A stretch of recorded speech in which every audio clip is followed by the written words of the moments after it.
శ్రీమాత్రే నమః. సద్గురు జ్యోతిషాలయం నుండి 2026 జూన్ నెల ద్వాదశ రాశులకి గోచార గ్రహస్థితులు ఎలా ఉన్నాయి అనేది మనం తెలుసుకోబోతున్నాం. జాతకం అంటే ప్రతి ఒక్కరికి ఒక క్యూరియాసిటీ. ఈ నెల నాకు ఎలా ఉంటుంది, వ్యాపారం ఎలా ఉంటుంది, ఉద్యోగం ఎలా ఉంటుంది, నా యొక్క రాజకీయ జీవితం ఎలా ఉంటుంది, నా ఆరోగ్యం ఎలా ఉంటుంది, కుటుంబంలో ఎలా ఉంటుంది అనేది ఒక క్వశ్చన్ మార్క్ గానే ప్రతి ఒక్కరికి ఉంటుంది. దానికోసమే ప్రతి నెల ఎప్పుడురా గురుగారి యొక్క రాశి ఫలితాలు వస్తాయని కొంతమంది ఎదురు చూసే వాళ్ళు ఉంటారు. మిగతా ఛానల్స్ కూడా చూసే వాళ్ళు కూడా ఉంటారు. మా ఛానల్ చూస్తూ మా యొక్క టాపిక్స్ అన్ని చూసే ప్రేక్షక మిత్రులారా, మీకు శుభాకాంక్షలు. మా కార్యక్రమాలన్నీ నచ్చిందంటే ఒక్కసారి ఒక లైక్, ఒక షేర్, ఒక సబ్స్క్రిప్షన్, ఇది మాకు కావాల్సినటువంటి ఒక మీ తరపు నుంచి ఒక చిన్న రిక్వెస్ట్ మాత్రమే. ఇది ప్రతి ఒక్కరు కూడా జాతకం తెలుసుకోవాలనుకున్న వాళ్ళు 21 వయసు లోపు ఉన్న వాళ్ళు తెలుసుకోకండి. 60 వయసు పైపడ్డ వాళ్ళందరూ కూడా మీరు సాక్షాత్ దైవ సమానులే. మీరు 60 తెలుగు సంవత్సరాలు చూస్తుంటారు కాబట్టి జాతకం పడుతున్న వర్షానికి ఒక గొడుగు మాత్రమే కానీ జాతకం జీవితం కాదు. ఈ నెల గోచార గ్రహాలన్నీ కూడాను ఎలా ఉన్నాయి అని చెప్తే, గురు బృహస్పతి మిథున రాశి నుండి కర్కాటక రాశికి ఈ సంవత్సరం అంతా ఉండబోతున్నారు. అద్భుతమైనటువంటి ఫలితాలు రాబోతున్నాయి. జాక్పాట్ అని కూడా చెప్పొచ్చు కొన్ని రాశులకి. 1-2 తారీఖులలో ఈ యొక్క గురువు వచ్చేసి ప్రవేశిస్తున్నాడు కర్కాటక రాశిలో. ఇది చాలా శుభపరమైనటువంటి గోచారం అని కూడా చెప్పచ్చు. దీనివల్ల ప్రతి రాశి వారికి వారి కుటుంబంలోనూ విద్య, ఇల్లు, ఆర్థిక స్థిరత్వం అనే అవకాశాలు చాలా వస్తుంటాయి.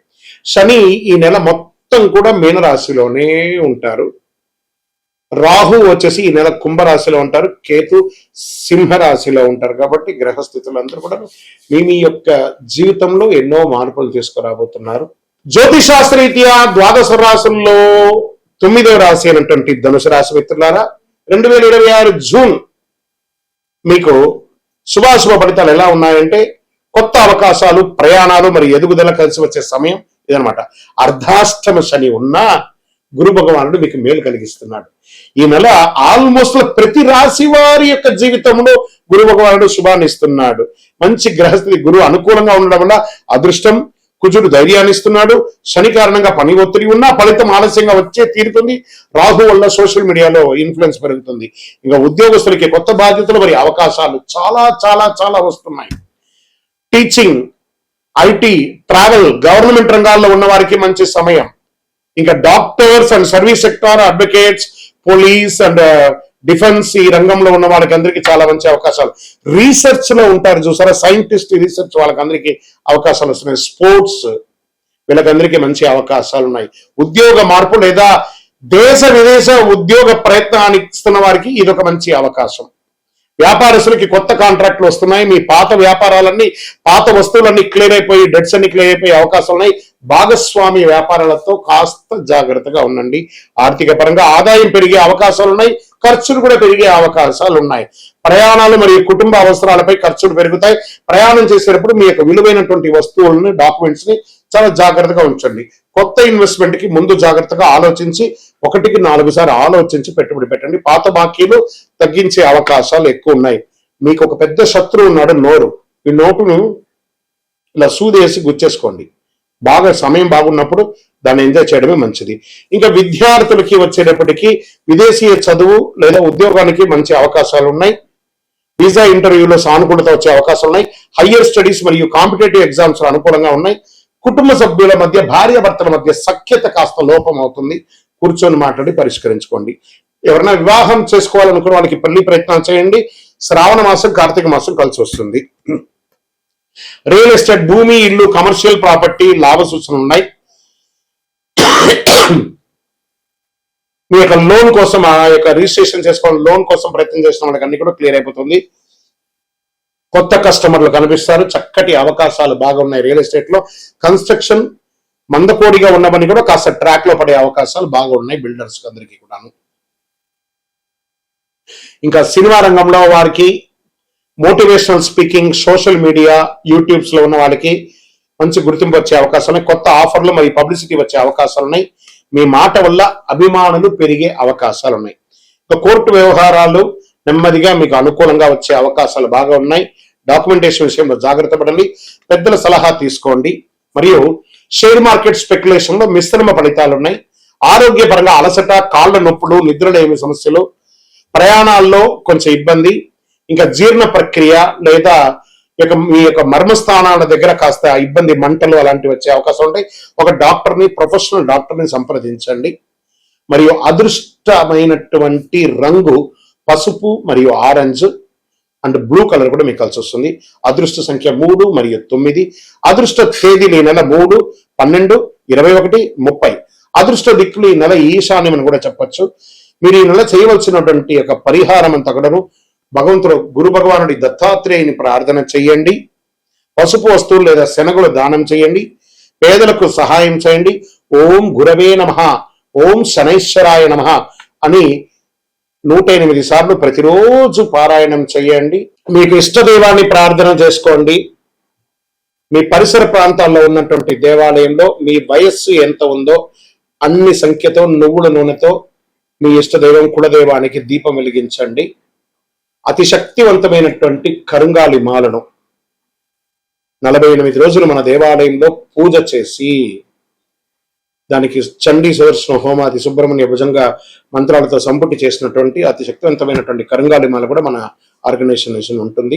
కావలసిన వారు సంప్రదించండి. మీ యొక్క వ్యక్తిగత జాతకం తెలుసుకోవాలంటే మీ పరిసర ప్రాంతాల్లో ఉన్నటువంటి గురువుని సంప్రదించండి. లేదా మా దగ్గర తెలుసుకోవాలనుకుంటే మీ పేరు, date of birth, time of birth, place of birth WhatsApp చేయండి. విజయోస్తు. శ్రీమాత్రే నమః. సద్గురు జ్యోతిషాలయం నుండి ఒక శుభవార్త. మనం పుట్టినరోజు అంటే ఒక పండగలాగా చేసుకుంటాం కదా, ఏదైనా పండగ వస్తే పండగ చేసుకుంటాం కదా, అలాగే ఈ నెల జూన్ 2వ తారీఖున గురు భగవానుడు మారుతున్నాడు మిథున రాశి నుంచి కర్కాటక రాశికి.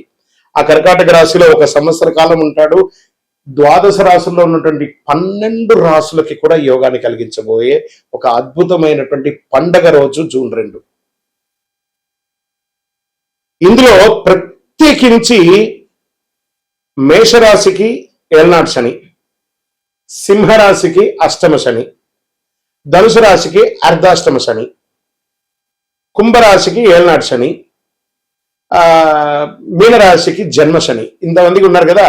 ఈ గురు భగవానుడు శని భగవానుడు మాట్లాడుకొని, ఏ శనీశ్వర, ఈ సంవత్సరం గురు భగవానుడుగా ఉన్న నేను గురు చూస్తున్న రాజయోగాన్ని ఇస్తున్నాను, నేనే ఈ సంవత్సరం రాజుగా కూడా ఉన్నాను, కాబట్టి కాస్త వీళ్ళకందరికీ కూడా ఇబ్బంది పెట్టకని చెప్పి ఇబ్బంది ఉన్న వాళ్ళకు కూడా అనుకూలం చేసే ఒక యోగంగా గురు భగవానుడు వచ్చేసాడు. Get ready. జీవితంలో మీరు అందరూ కూడా క్షేమంగా ఉండాలి. ఆ గురు భగవానుడికి కృతజ్ఞతాభావంగా ఏం చేయాలి? పసుపు రంగు వస్త్రం స్వామివారికి ధరించండి. మీరు కూడా అవకాశం ఉంటే పసుపు రంగు ఈ నెల ఎక్కువ వాడడానికి ప్రయత్నం చేయండి. శనగలు ఉంటాయి చూసారా, సుండల శనగలు, దాన్ని నానబెట్టి ఒక 108 మాలగా గుచ్చి దక్షిణామూర్తికి కానీ, గురు భగవానుడికి కానీ, ఏదైనా దత్తాత్రేయుడికి కానీ ఇలాంటి చోటుకి వెళ్ళి మాలగా వేసి దర్శనం చేసుకోండి. గురవే సర్వలోకానాం విసజే భవరోగినాం నిదే సర్వ విద్యానాం దక్షిణామూర్తి నమః అని చెప్పి ఆ గురు భగవానుని ప్రార్థన చేయండి. పేదవాళ్ళకి ఆహారం పెట్టండి. చలివేంద్రాలు ఏర్పాటు చేయండి. గురు చూసిన కోటి లాభం. ఎంత అద్భుతమైనటువంటి విషయం. గురు భగవానుడు చూశారంటే కోటి లాభం. గురువు యొక్క స్థానం మారడం వల్ల ఎన్నో మేలు కల్పించబోతున్నాడు. జూన్ 2, 2026 ఈ నెలంతా కూడా అద్భుతంగా ఉంటారు. విజయోస్తు. చదవయ్యప్ప. బ్రహ్మశ్రీ డాక్టర్ చంద్రమౌళి గురుస్వామి గారు నిర్మించినటువంటి అష్టాదశ శాస్త్ర అయ్యప్ప స్వామి 18 అవతారముల దేవాలయం జీవకోణ తిరుపతిలో నిర్మించాం. సుమారుగా 2016 నుండి ఇప్పటి వరకు నిత్య పూజలు జరుగుతున్నాయి. మన దేవాలయంలో ధూప దీప నైవేద్యం అనే ఒక పూజా కాన్సెప్ట్ ని ప్రారంభించాం. ఎందుకంటే ఈరోజు రేపట్లో ఒక దేవాలయం నిత్య పూజలు కానీ, అన్నదాన కార్యక్రమాలు కానీ, సేవా కార్యక్రమాలు చేయాలంటే బిగ్ ఛాలెంజ్ అనమాట. దాన్ని దృష్టిలో పెట్టుకొని పూజ్య గురువులు బ్రహ్మశ్రీ డాక్టర్ చంద్రమౌళి గురుస్వామి గారు భక్తుల గోత్రనామావళితో ప్రతినిత్యం పూజ. మీరు దేవాలయానికి వచ్చినా రాకపోయినా మీ గోత్రనామాలతో మన దేవాలయంలో పూజ జరుగుతుంది. ఇంటి యొక్క పూజకు గురుగారు 999 రూపాయలు ఒక నెలకాన్ని నిర్ణయించారు. అవకాశం ఉన్నవాళ్ళు మీ పేరు, గోత్రం, భార్య పేరు, పిల్లల పేరు రాసి పంపారనుకోండి. మీ గోత్రనామాలతో ప్రతినిత్యం ఆ 18 అవతారాలను దేవాలయంలో పూజ చేసి స్వామివారి యొక్క జన్మ నక్షత్రమైనటువంటి ఉత్తరా నక్షత్రం రోజు గణపతి హోమం కూడా మీ పేరు మీద చేసి స్వామివారి అభిషేక భస్మ ప్రసాదాన్ని ప్రతి నెల మీకు ఇంటికి పోస్ట్ ద్వారా పంపడం జరుగుతుంది. అవకాశం ఉన్నవాడు ఈ యొక్క మంచి సదుద్దేశంతో తయారు చేస్తున్నటువంటి ఈ యొక్క సేవా కార్యక్రమంలో ధూపదీప నైవేద్య పూజలో పాల్గొనండి. స్వామి శరణమయ్యప్ప. ఈ యొక్క నెంబర్ అంతా కూడా మీకు డిస్ప్లేలో వేస్తాను. శరణమయ్యప్ప. దేవుడు మనకు జీవితంలో పరీక్షలు ఎందుకు పెడుతున్నారని ఒక ప్రశ్న అడుగుతున్నారు. దేవుడు మనకు పరీక్షలు పెట్టడం మనకు ఆయనకేం పని లేదండి. మిమ్మల్ని ఎంచుకొని మీకు పరీక్షలు పెట్టడం అనేది కాదు. మనం ఎంచుకున్నటువంటి దారి, ఆ దారిలో మనం పుట్టినప్పటి నుంచి మరణించేంత వరకు నీ యొక్క రాత ఇది అని చెప్పి రాసి పంపించేస్తాడు. అర్థమైందా? ప్రతి ఒక్కరికి కూడాను ఈ యొక్క తల్లిదండ్రులకి పిల్లవాడు గాను, ఒక భార్యకు ఒక భర్తకు భర్త భార్య గాను, భార్యకు భర్త గాను, పిల్లలు గాను, అత్తమామలు గాను, ఫ్రెండ్స్ గాను, ఉద్యోగం గాను, వృత్తి గాను నిర్ణయించబడింది మరణం వరకు. మరి ఇందులో వచ్చే పరీక్షలు అంటారు చూసారా, భగవంతుడు దీన్ని కొంచెం ఫర్నిష్ గా చెప్పుకుంటే చెరిష్ ద గిఫ్టర్, అబ్యూస్ ద గిఫ్టర్ అని అంటారు అనమాట. భగవంతుడు మనకు ఒక అద్భుతమైనటువంటి గిఫ్ట్, ఈ శరీరాన్ని ఇచ్చాడు. దేహో దేవాలయ భక్తి అని చెప్పేసి ఒక జీవితాన్ని, మానవ జన్మనిచ్చాడు. ఇందులో మనం చక్కగా పరోపకారార్థి ఇదం శరీరం అనుకుంటూ మనం చేయాల్సిన కార్యక్రమాలు చేసుకుంటూ ఇతరులను చేసుకుంటూ పోతే అన్ని రకాలుగా ఉంటుంది. ఎప్పుడైతే మనలో స్వార్థం అది వస్తుందో, ఆశ అవన్నీ పెరుగుతుందో, అప్పుడు దారి తప్పుతూ ఉంటాం. ఆ దారి తప్పినప్పుడు అవసరాలు పెరుగుతాయి. ఆ అవసరాలకు తగ్గట్టుగా అవకాశాలు ఉండదు. దానికి అప్పులు చేయడము, లేకపోతే ఇతరులను ఏమార్చడము, సమాజంలో ఇబ్బంది పెట్టడము.